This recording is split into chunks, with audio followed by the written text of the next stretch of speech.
Welcome back to The Simple English Show, where we make learning English easy. Welcome to The Simple English Show. It's great to be here. Today, we're going to talk about something really important. It's something we do every single day. We're going to talk about how we speak to people. Yes, and more specifically, we're going to talk about the beginning and the end of a conversation. The beginning and the end. So we're focusing on greetings and farewells. That's right, greetings and farewells. Now, these sound like very simple ideas, but I think sometimes the simple things are actually the most important. They really are. So let's start at the start. What exactly is a greeting? Let's explain that in a really simple way. A greeting is it's the first thing you say. The very first thing. Yes. Imagine a house. Okay, a house. A greeting is like opening the front door to that house. Oh, I like that picture. Opening a door. Exactly. When you greet someone, you open the door to let them in. You open the door to start a connection, Right. And if you don't greet someone, The door stays closed. and nobody wants to talk to a closed door. Not at all. So if a greeting is opening the door, then what's a farewell? I'm guessing. Is it closing the door? Yes, that's it, exactly. A farewell is just saying goodbye. It's the last thing you say. It's closing the door. It is. But we don't want to slam the door, right? We don't want to be rude. No, never. We close the door gently. We want the person to feel good when the conversation ends. So they might come back next time. Right. So a greeting starts the conversation. And a farewell ends it. Every conversation needs that start and that end. You can't just, start talking in the middle of something. That would be very confusing. And you can't just walk away without saying a word. Exactly. If you just walk away, it feels strange. A bit rude, maybe. It can feel rude or just incomplete. It might even make the other person worry a little. I see. So today, we're going to learn the best words to open the door and to close the door. The best and the simplest words. Okay, let's start with maybe the most famous word in English. Let's talk about hello. Ah, hello. It's a wonderful word.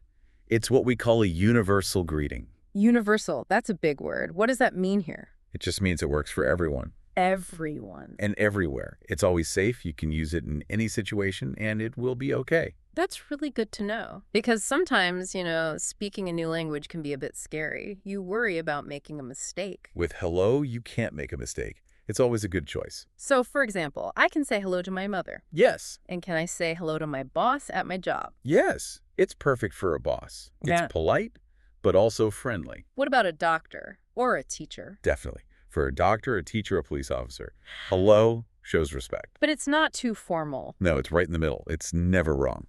So that's a great rule for our listeners. If you are worried or if you are not sure, Just hello. just say hello. Simple. Now, there is another very, very common place we use hello.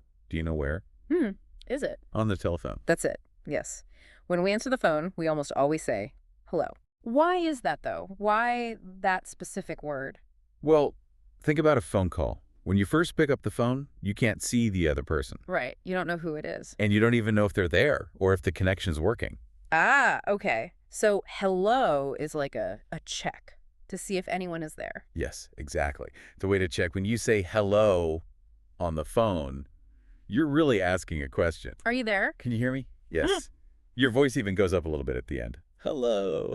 I see. Let's talk about how to say the word, because pronunciation can be tricky sometimes. It looks simple. It does.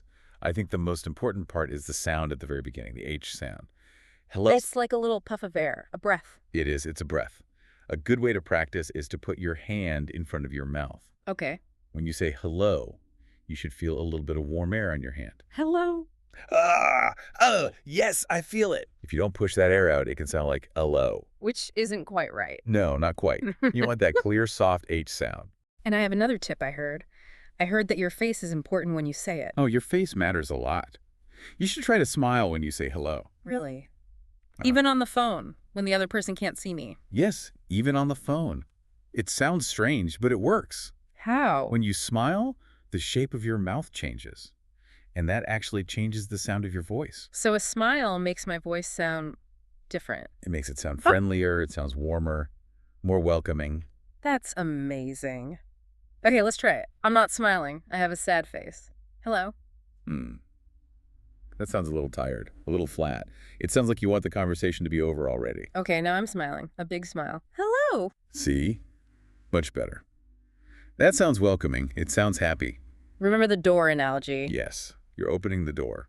A smile helps open that door wide. So hello is our big, strong, universal word. But, sometimes hello feels a little long, a little formal. That's true.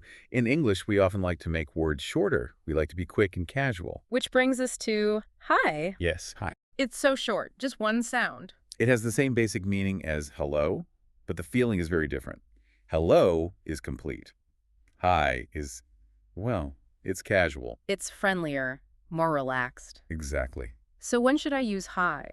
You use hi with people you know well, with your friends, with your family. Okay, let's imagine a situation. I'm at the park on a sunny day. Okay. I'm walking my dog, and I see my best friend. Do I say hello? You can. There's nothing wrong with it. Yeah. But hello might sound a little stiff. It's serious for your best friend at the park. So what would sound more natural? You'd probably just smile and say hi. Or, hi, John. It's quicker. It feels more relaxed, just like being in the park. Exactly. Hi sends a signal. It says, we're friends. I'm comfortable with you. Okay. So are there times when I should not say hi? Yes, there are a few times. Let's imagine a different situation. You are going to a job interview. A job interview? Okay, very serious. Very serious. You want to get this new job? You walk in and meet the manager for the very first time. Do I say hi? It's probably better to say hello. Why? Because in a job interview, you want to show respect. You want to be professional. Hi can sometimes feel a little too relaxed. That is very good advice. So hi is for friends and casual situations. Hello is for everyone, but especially in more formal or serious situations. Right. But I want to say something important to everyone listening. Okay. If you make a mistake, please do not worry. If you say hi to a boss by accident, it's okay. It's not a bad word. They will understand. So don't panic if you get it wrong. No, don't panic. Yeah. But a good rule is, if you're not sure, just use hello. Hello is always safe. Always. Okay, so we have hello and hi. Now, I think we need to look at the clock. The clock. Yes, because in English, the greeting can change depending on the time of day. Ah, yes. This is very common. We use the time to help us greet people. There are three big ones, right? Good morning, good afternoon, and good evening. Those are the three. Let's break them down step by step. When do we use good morning? Well, morning is when we wake up, the first part of the day. Correct. So we use good morning from the time you wake up until lunchtime. And lunchtime is usually around 12:00 p.m. We call that noon. Yes. Yeah. So if you see someone when you're having breakfast, you say good morning. If I go to a coffee shop at 10 a.m., Good morning. so what happens at, say, 12:01 p.m., 1 minute after noon? Then we switch. We change our greeting. We start to say good afternoon. Good afternoon. Yeah. Afternoon, the part of the day after 12 p.m. Exactly. We use this greeting for most of the middle of the day, Yeah. from lunchtime until maybe when the sun starts to go down. So if I have a meeting at 3:00 p.m., I walk in and say good afternoon. Correct. When does afternoon stop? Is it like 5:00 p.m., 6:00 p.m.? It's not an exact science, but usually around 5:00 or 6:00 p.m., when people finish work or when it starts to get dark outside, we change again. And then we say good evening. Yes. Yes. Good evening. This is for the part of the day when it's dark, when we're having dinner or meeting friends at night. Okay, let's do a quick practice. It's 8 p.m. in the morning. Good morning. It's 2 in the afternoon. Good afternoon. It's 7:00 at night. Good evening. Okay. Now, I have a very, very big question. Because this is a mistake that I hear many, many people make. I think I know what it is. What about good night? Yes, good night. This is a very common point of confusion. So everyone, please listen carefully to this part. Okay. Good night is not a greeting. It is not a greeting. So if I meet my friend for dinner at 8:00 p.m., I should not say good night. No, absolutely not. If you say good night when you arrive, you're saying goodbye. You're saying goodbye. You're saying, I am going to bed now. Oh, that would be very funny. Imagine I arrive at a party, my friend opens the door, I'm happy to see them, and the first thing I say is, good night. Your friend would be so confused they would think you were leaving immediately. They might think I was very tired and wanted to go home to sleep. Exactly. So we only use good night as a farewell, as a way to say goodbye. So when it's late and you're leaving, or when you were literally getting into your bed to go to sleep. Yes. It signals the end of the day. Let's repeat that one more time because it's so important. If you arrive somewhere at 8 p.m., you say good evening. And when you leave that place at 10 p.m., You say good night. got it. Good evening to say hello at night. Good night to say goodbye at night. Perfect. Okay, so we've said our greeting. We said hello or good morning. Are we finished with the greeting part? Usually, no. In English, there's often a little middle step, a second part. Okay. After we say our greeting, we almost always ask a question. And that question is, how are you? Yes, how are you? Or a more casual version is, how are you doing? Now, here's a cultural question. When I ask this, do I really, really want to know how the other person is? That's a great question. Like if I ask the person at the grocery store, how are you? Do I want to hear about their difficult morning? Usually, no. This is something interesting and sometimes difficult about English-speaking cultures. How are you is often just a polite habit. So it's part of the greeting. It's not always a real deep question. So if I'm having a really bad day, should I tell the truth? Should I say, oh, I'm terrible, my dog is sick, I lost my keys? It depends. With a very close friend, yes, you can be honest. But with a coworker or a store clerk or someone you don't know well, no. You should give a simple positive or neutral answer. So we need some safe answers. What are some good safe answers? The most common one is probably, I'm fine, thanks. I'm fine, thanks. Short and polite. Another very common one is, I'm good. I'm good. Easy. Or, if you want to be a little more casual, you can say, not bad. Not bad. I like that one. It feels honest but still polite. It does. So the conversation is, hello, how are you? I'm fine, thanks. And that's it. Not quite. There's one more step. Think of it like a game of tennis. Tennis? Yes. If someone hits the ball to you, you have to hit it back. I have to hit the ball back. What does that mean here? It means if someone asks, how are you? Mhm. It is very polite to ask them the same question back. So after I say, I'm fine, thanks, I need to add, and you. Yes. And you is the perfect way to hit the ball back. To return the question. Okay, let's try the whole thing. I'll start. Hi, how are you? I'm good, thanks. And you? I'm fine. See? That was very fast. It was. It took maybe 3 seconds. Yeah. But it makes the conversation feel balanced and polite. It shows you care about the other person. So the big rule is, do not forget to say, and you. Never forget the and you. It's a small thing, but it's very important. Okay. We have opened the door. We said hello. We asked, how are you? We had our little conversation. Now it's time to leave. Time to close the door gently. We need a farewell. And just like with greetings, we have a formal way and a more casual way to say goodbye. That's right. Let's start with the big, complete word, goodbye. Goodbye. Yeah. Sounds very final. It does. Goodbye is the standard word. It works in every situation, just like hello. Is it considered formal? It can be, yes. It feels very complete. When you say goodbye, it clearly means the interaction is finished. So when would we use the full word goodbye? We might use it when we want to be very clear and polite. For example, at the end of a business meeting, you might stand up and say to the room, goodbye, everyone. Or maybe when you're leaving a shop. Yes, that's a perfect example. You've paid for your things, and as you walk out, you can say to the shopkeeper, thank you, goodbye. It signals a clear end, no confusion. None at all. But, just like with hello, sometimes goodbye can feel a little too long or too serious, especially with friends. Right. So we shorten it. We do. With friends and family, we usually just say bye. Bye. Just one sound. So simple. Bye is the partner of hi. Hi is for starting. Bye is for ending. Can I say bye to my boss? In most workplaces today, yes.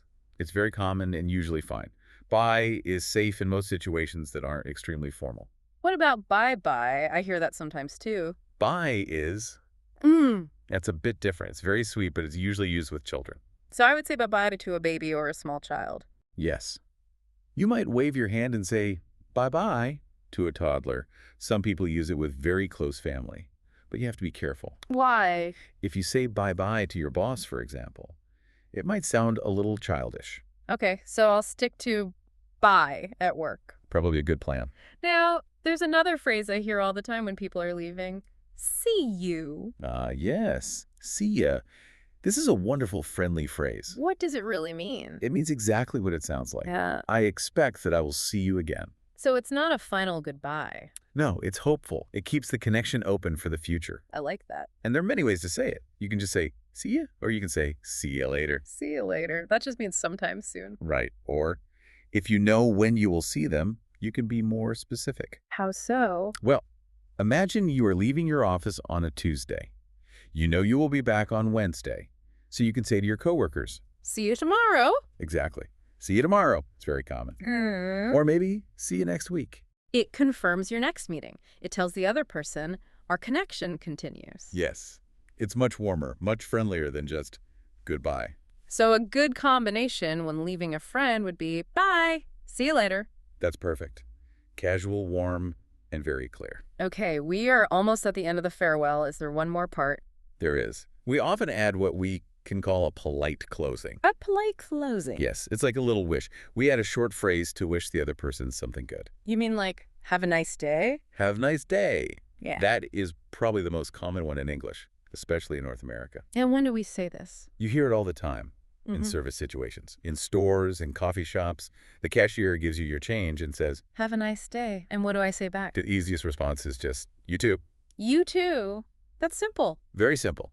It just means, I hope you have a nice day as well. Can we change it for the time of day? Like, can we say, have a good evening? Yes, you should. If it's 7:00 p.m., the day is almost over. So saying have a nice day sounds a bit strange. So at night, I should say, have a good evening. Exactly. Or on a Friday afternoon, you might say, have a good weekend. It leaves the person with a positive feeling. It does. It's like giving them a small gift of good wishes before you leave. I like that. A gift of words. It closes the door very, very gently. It really does. Okay. Yeah. We've learned a lot of different parts. The greeting, the how are you, the answer, the polite closing, the farewell. It sounds like a lot of steps when we list them, but in a real conversation, it's very quick and natural. I think we should do a review. Let's do a little role play. Act it out. Good idea. Let's pretend we are coworkers and we just meet in the hallway at work in the morning. Okay, I will start, and we'll go slowly so everyone listening can hear each part clearly. Ready when you are.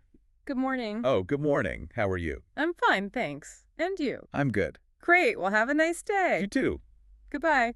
And that was it. That was a complete, polite conversation. It was simple, polite, and absolutely perfect. Did you notice the flow? Yes, there's a rhythm to it. Yeah. Greeting, question, answer, return the question, answer, a good wish, and then the farewell. And once you learn that rhythm, that pattern, you can use it almost anywhere. You can. At the bank, at the post office, with your neighbor over the fence. The specific words might change a little. Maybe you say hi instead of good morning.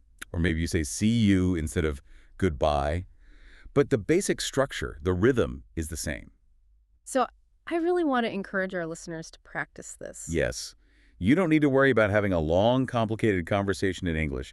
Just start with this. Practice saying hello with a clear H sound and a smile. Practice having your answer ready for how are you? I'm fine, thanks. And please, please don't forget to say And you. yes.